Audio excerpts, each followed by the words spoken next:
Poznati stihovi u novom ruhu, ogoljeni od elektroničkih instrumenata, obogaćeni punoćom akustičnog orkestra.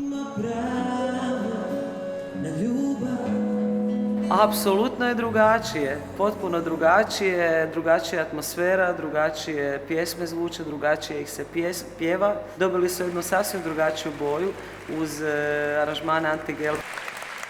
Ja sam sigurna da večeras nema sretnije žene od mene.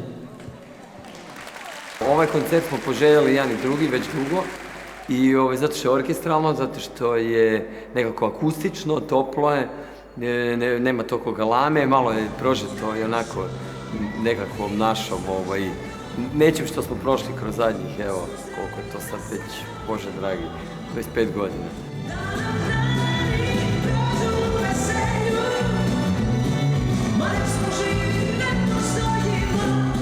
Ona je strašno muzikalna, Nina je baš posebna, jedna jedina i ono što je lijepo sad zadnjih par godina, ne znam jeste primijetili da je glas jako sazrio i zapravo nikad nije bila bolja nego što je sad.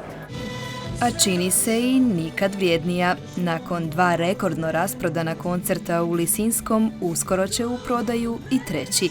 A na njemu se možda pronađe pokoja pjesma s novog albuma. Baš sam bila vrijedna, ponosim se s tobom. Uskoro izlazi i kompletni album s novim pjesmama. Ne zna se točan datum, ali zna se da će to biti polovica 11. mjeseca. Druga polovica 11. mjeseca, pred Božić, izlazi album Moji ljudi.